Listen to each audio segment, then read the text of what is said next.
छत्तीसगढ़ कांग्रेस अध्यक्ष दीपक बैज का बड़ा बयान सामने आया। उन्होंने कहा कि कांग्रेस के प्रदेश पदाधिकारियों को भाजपा में शामिल होने का लालच दिया जा रहा है। भाजपा नेता कांग्रेस के प्रदेश पदाधिकारियों के घर पहुंचकर दबाव बना रहे हैं, वहीं फोन पर प्रलोभन भी दे रहे हैं। हालांकि अब तक भाजपा नाकाम रही है, लेकिन हर स्तर पर दबाव बनाने की कवायद अंजाम दे रही है।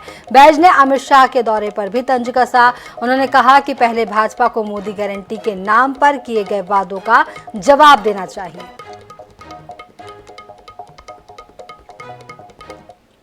कांग्रेस के लोगों को कोई प्रभावित नहीं कर सकता, नहीं प्रभावित होगा।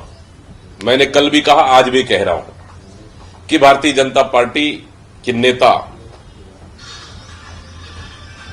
चाहे सेंट्रल लेवल के हो या प्रदेश लेवल के हो, सभी को टारगेट दिया गया है कि इतने लोग को लाना है। चाहे घर जाके हाथ पैर जोड़ ले या फोन के माध्यम से संपर्क कर रहे हैं, मतलब आखिर डर किस चीज की है, मैं इनसे पूछना चाहता हूं।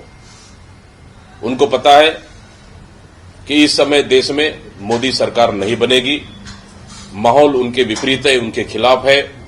मोदी गारंटी पूरी तरह से फेल हो चुकी है और विपक्ष से घबरा गई है।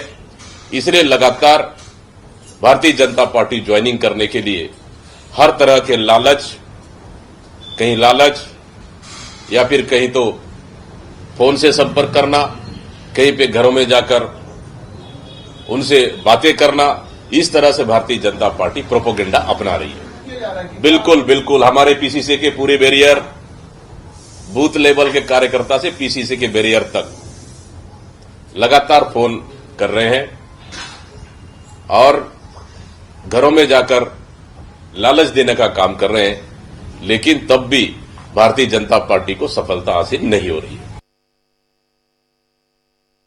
कि चुनाव समय इन लोगों ने फॉर्म भरा तो वो फॉर्म गए कहां, हम उनसे पूछना चाह रहे हैं। उस समय तो कोई क्राइटेरिया था नहीं।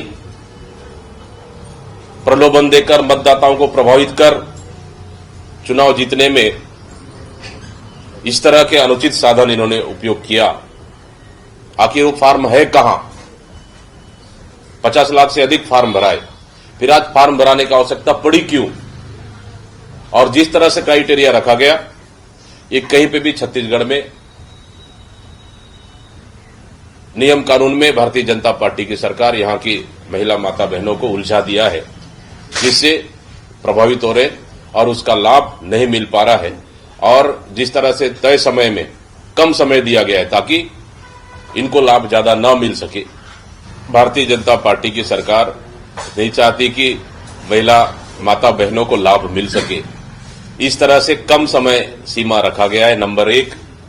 नंबर 2, क्राइटेरिया में बांध दिया गया है और इतना कम समय में इतने कागजात, डॉक्यूमेंट्स उनको प्रूव करना है, मैं समझता हूं बहुत कम है।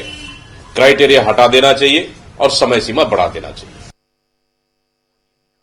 अमित शाह जी को आने के बाद अगर छत्तीसगढ़ आ रहे तो सबसे पहले उन्होंने जो वादे किए छत्तीसगढ़ की जनता के साथ, यहां के मतदाताओं के साथ, मोदी गारंटी के नाम से, उन्हें सबसे पहले जवाब देना चाहिए कि मोदी गारंटी उन्होंने कितने गारंटियों को पूरा किया, जो छत्तीसगढ़ की जनता को 2023 के चुनाव में झूठे वादे कर छत्तीसगढ़ के मतदाताओं को सपने दिखाकर सत्ता में आई।